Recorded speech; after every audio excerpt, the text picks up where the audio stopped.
Okay, so now we are going to draw eukaryotic cells. So eukaryotic cells, the big thing is that they have a nucleus. U means true. And we're going to draw two typical cells, an animal and a plant. And it's always kind of funny that we draw an animal cell as a circle and a plant cell as a square. And when you watch the microscopy video, you'll realize that this is not how they really look, but this is kind of the standard in how we do it in general biology. So the red line that I just drew is the plasma membrane. So plasma membrane, we've talked about, is a phospholipid bilayer. It holds the contents inside the cell. It controls what goes in and out of the cell. So all cells have plasma membranes, both eukaryotic cells and prokaryotic cells. And the space inside, the fluid inside, is called the cytoplasm, which we talked about is the fluid inside allows for movement of all the components inside the cell. Now, something different that eukaryotic cells have that prokaryotes did not is they have a nucleus. Okay. So in purple on both these cells, I'm drawing the nucleus. And you might notice that I drew two circles. So the nucleus has a double membrane. So two phospholipid bilayers. And we actually call this the nuclear envelope. And the nucleus contains the genetic material. So I'm going to draw our DNA, which for animal and plant cells is linear. So it's a double strand, but instead of being circular like a prokaryote, it's linear chromosomes. And we'll get into this much more in genetics. Inside the nucleus is an area. It's not, doesn't have a membrane, but it's an area called, oh, why does it do that? Hold on.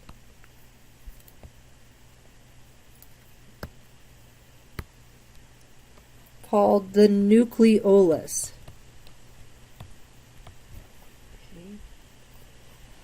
The nucleolus is just a region. So in your description, it's a region. It's not defined by a membrane. And it is where, oops,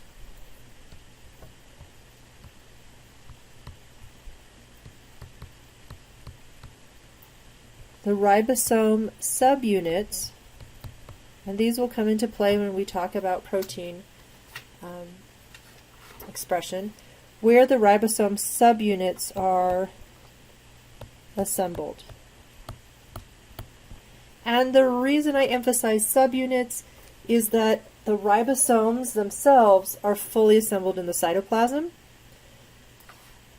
but the subunits are put together, the large and small subunits, in the nucleolus. Just like prokaryotes, eukaryotes also have ribosomes, right? So the subunits are made in the nucleolus and they come out of the nucleus into the cytoplasm and associate when they hit an mRNA into full ribosomes, Just giving you a little foreshadowing, a little stuff to look forward to. But we won't talk about this more until we talk about protein synthesis. Okay. And as you probably know, plant cells, why didn't this do the color I want? Plant cells on the outside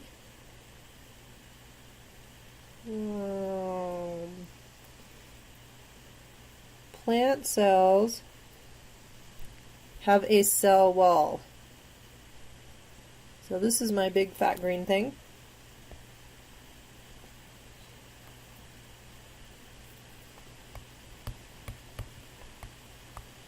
Okay, plant cells have cell walls. Prokaryotes have cell walls. Animal cells do not have cell walls. Excuse me. The cell wall of a plant cell is made up of cellulose. This is what we also call fiber in our diet. It's actually just a bunch of sugars put together, but we don't have enzymes that can digest it. That's why you can eat a whole bunch of celery and not get fat. But my guinea pigs eat a whole bunch of celery and they get really fat because they have bacteria in their system that can digest the cellulose, break it down into sugars, into energy sources. So the cell wall, just like the bacterial cell wall, is for protection and structure. And we're going to skip a couple and I'm going to show you how that works because I don't want red. Plant cells have this big sac in them called a central vacuole. Okay. So we'll talk a little bit about vacuoles, but the central vacuole is unique to plant cells. And it stores mainly, excuse me, water. And its function is to take up space in the plant cell and make the plant cell rigid.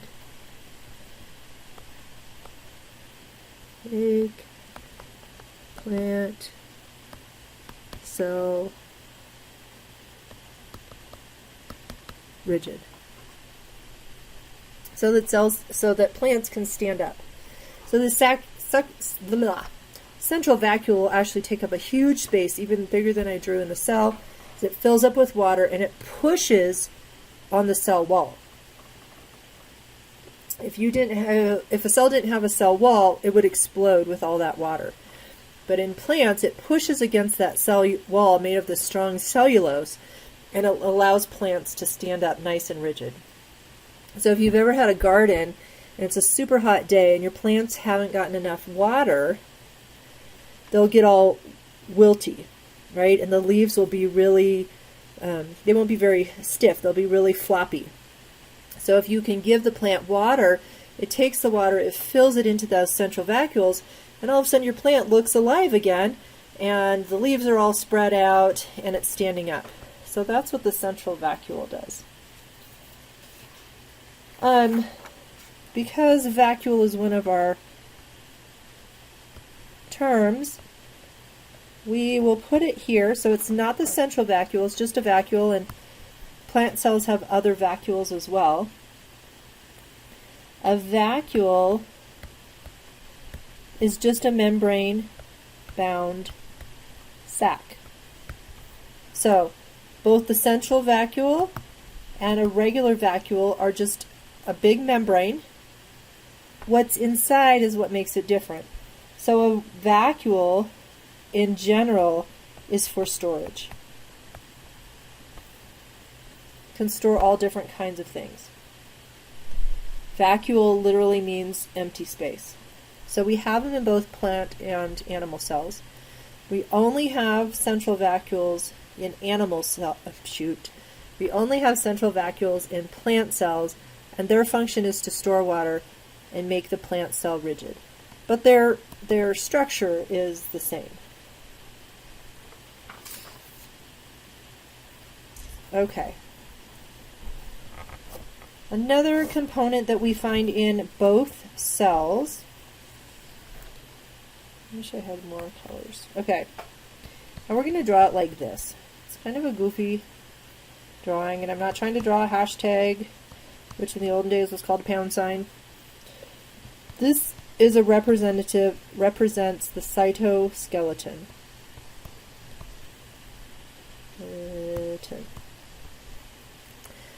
The cytoskeleton is actually throughout the cytoplasm. And I'm going to make a video probably later about the cytoskeleton and those different components to make sure you've got that information. But if you see a little representative that looks like twigs, it stands for the cytoskeleton. The function is structure and support of the cell. It can anchor organelles. It can help things move. And the component is these are all protein fibers. So you have microtubules and microfilaments and intermediate filaments. We'll talk about that in another video. Okay, let's see. I think I can draw one more thing in this picture. Let's get one more color. Let's see how good I can draw this. So, what I'm trying to draw is kind of a little tube, and they come in pairs, and this is to represent the centriole. The centrioles are only found in animal cells. They're important for movement of chromosomes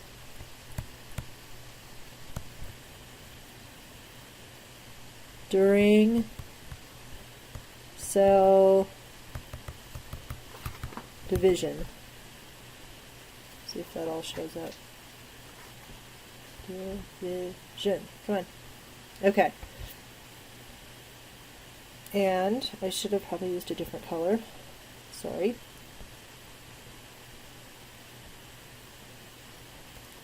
I'm going to make my vacuole a different color. Just so you can see it. So the centrioles come in pairs. They're for movement of chromosomes during cell division. They're actually part of cytoskeleton. They are also protein fibers.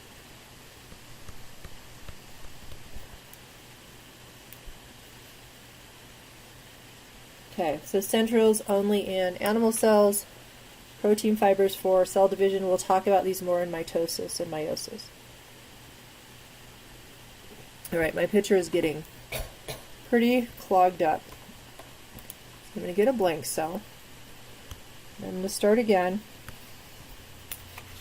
with my animal and plant, and I'm just putting in the nucleus right now. Put a big N.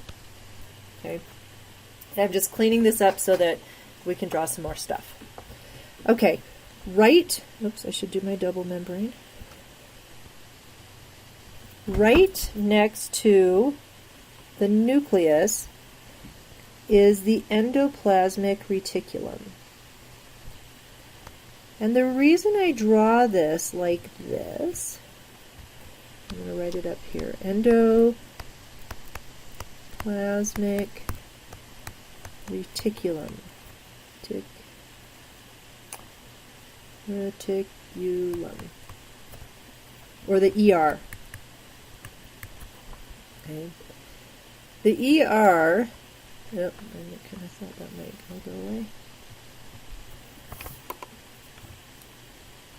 Trying to keep my thing plugged in. The ER is a network of proteins. It's this continuous, that's what I want to write, continuous network of protein. No, stop. Network of membranes. Sorry. Continuous network of membranes. So that's why we draw it as a big squiggle. There is part of the ER that's called the smooth ER in both plants and animals. And the smooth ER has a lot of different functions. So one of the functions in the liver especially is detoxification.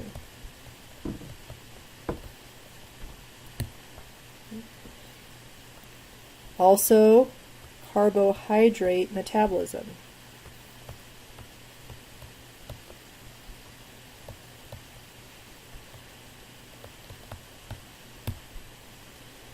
In your muscle cells,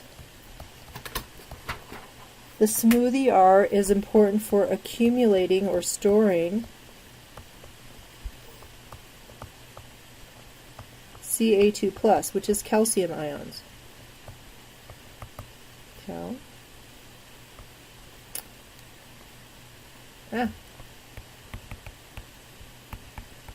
Calcium ions are essential for muscle contraction.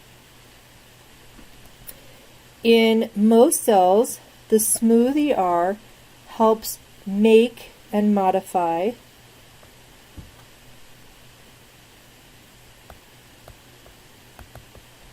lipids. So you heard me say the word phospholipid bilayer. Lipids are fats. So the smooth ER will make and modify lipids, and along with that, make more membranes. So all the membranes that are made in your cell are made at the smooth ER, and then the membranes can pinch off into little vesicles, and sometimes they go and they accumulate other proteins and they can become, for instance, a lysosome. Or the vesicle can go to the plasma membrane and add to the size of the cell. So let's define vesicles, which are definitely in both animal and plant cells. A vesicle is also just a small membrane-bound sac.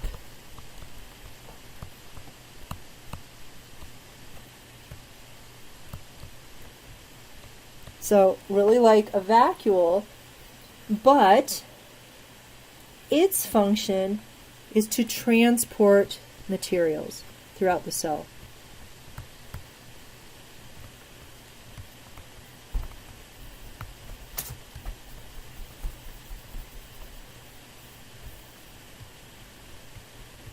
Okay. So a vacuole is a small membrane-bound sac that stores things. A vesicle is a small membrane-bound sac that transports things. There are two types of ER. There's the smooth and the rough. And maybe you remember what we said these little green dots are. The rough ER has ribosomes.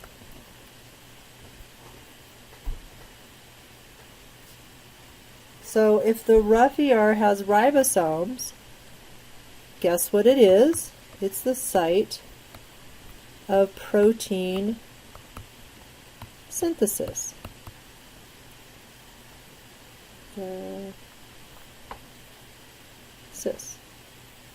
So, what I want you to understand is in eukaryotic cells, ribosomes can be free-floating, or they can be attached to the rough ER. Okay, so you can have protein synthesis happening in the cytoplasm, or you can have protein synthesis happening on the rough ER. All right, let's see if we can fit another organelle. So this one, near the ER, we're going to draw as a set of membrane sacs. Draw it like that. But do you notice that these are separate sacs and not a continuous network like the ER? This is the Golgi apparatus. And a lot of times I'll just say the Golgi. I want you to note that this is one word I've capitalized. And I've capitalized this because it is named after the scientist that discovered it. So you must capitalize Golgi. So Golgi, the description is a stack of membrane sacs.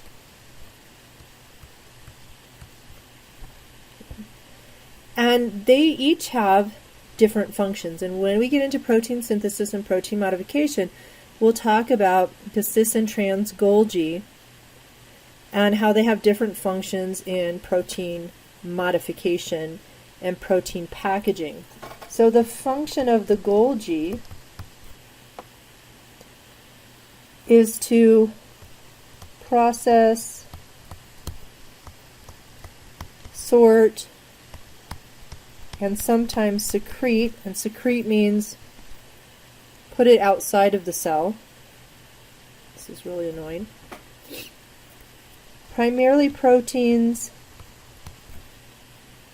sometimes lipids, but we're going to focus on proteins. And I knew I spelled that wrong.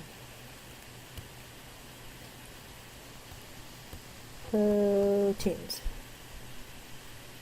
Okay, so we have the ER, which is a network of membranes, continuous. Smooth ER, rough ER. They're continuous with each other.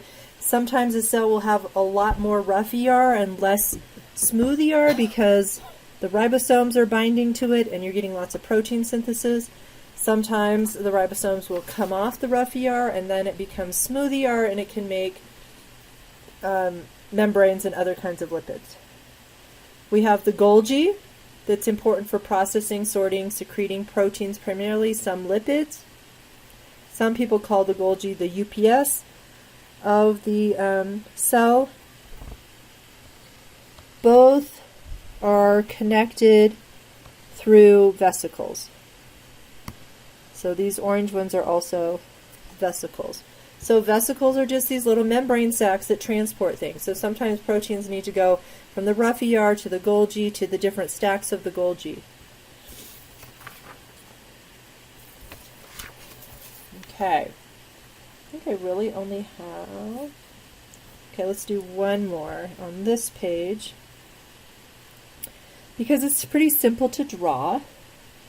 And we're going to draw it right here. It's another lovely sac called the lysosome.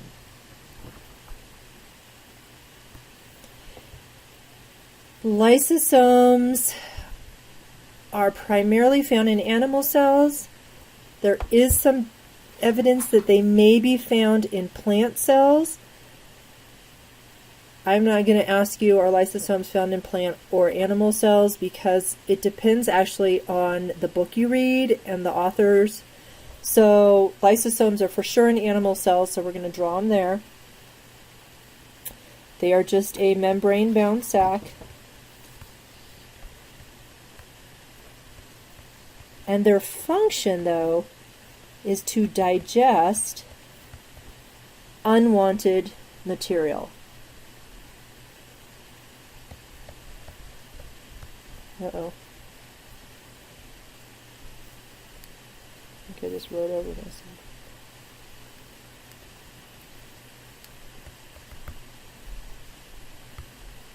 Okay, digest unwanted material.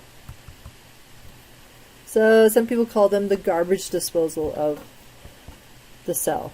So in fact, lysosomes can digest old mitochondria, old vesicles. If your cell eats something from outside, it can bring that in and attach it to a lysosome, and the lysosome will digest it. All right, I need one more slide here. So we got our plant. No, we've got our animal. We have our plant. So, and I'm looking through our list, and we haven't done mitochondria yet. So, of course, let's give them a nucleus just so we know. Mitochondria. Mitochondria. We draw like kind of a sausage with a squiggly part inside.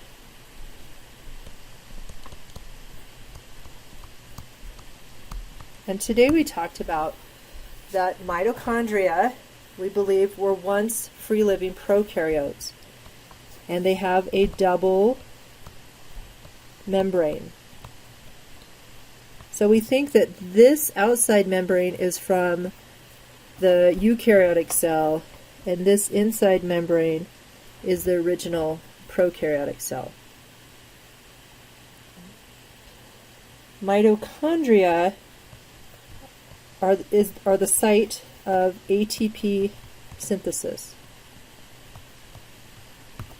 ATP is your cell energy. This is made by cellular respiration.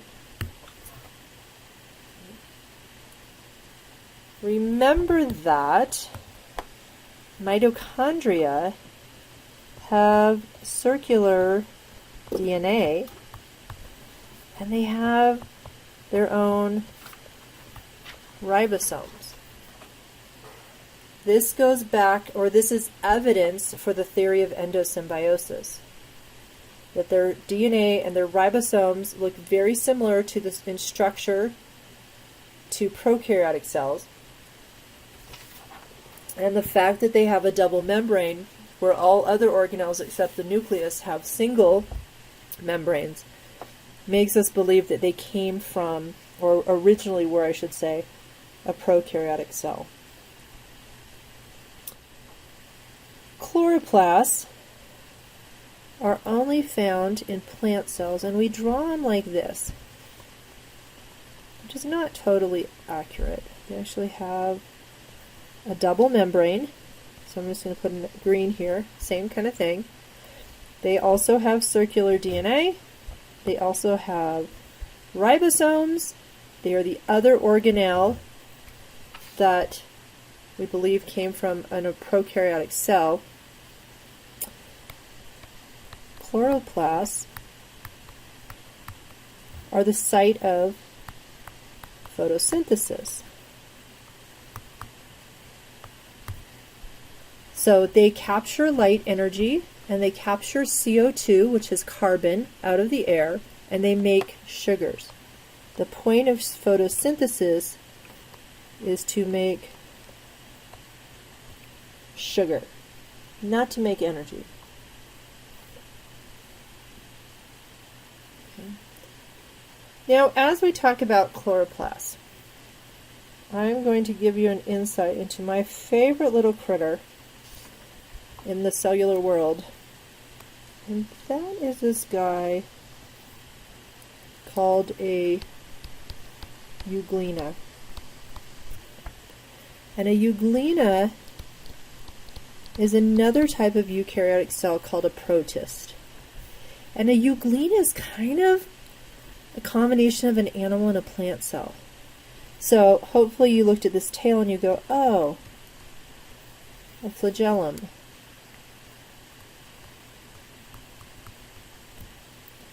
What's cool about euglena is that they are green, and they have chloroplast in them. Okay, we don't have time to cover protists very much, but You may see something like this on an exam, for example. You may be like, it's not an animal, it's not a plant, what is it? It's a protist, or protozoa. They're really cool microbes. Most are fine, some can be pathogenic. Amoebas are protozoa. Parameciums are protozoa you might be familiar with.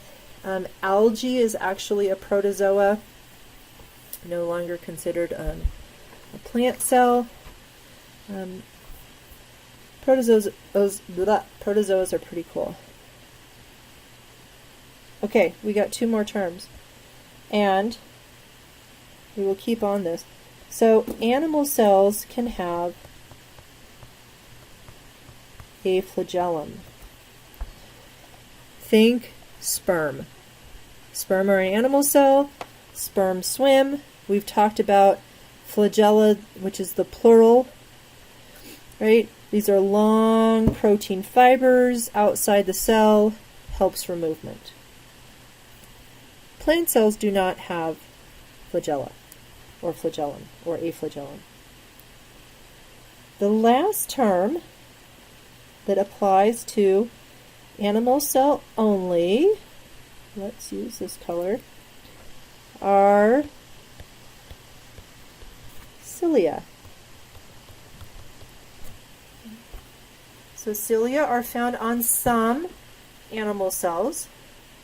You have cilia on the cells that line your throat, your esophagus. They help you cough stuff out. So they have, cilia are also for movement.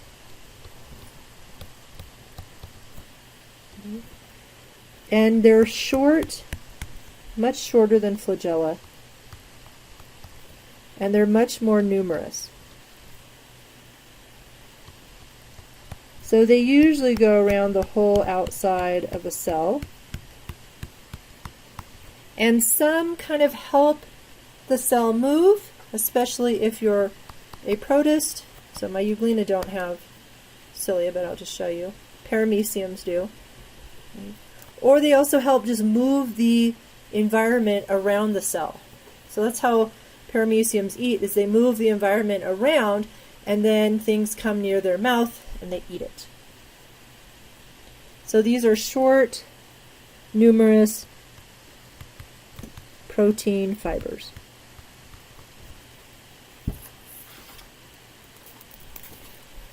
Alright, I'm just taking a quick look. And I believe we have covered all the parts of a cell. So from this lecture, you've got function, you've got description, and you've got which type of cell all of these parts of a cell are in. So watch the prokaryotic one, watch the eukaryotic one. Draw these beautiful pictures in your GB notebook for later reference when you go to study. Alright, that's all I got for you.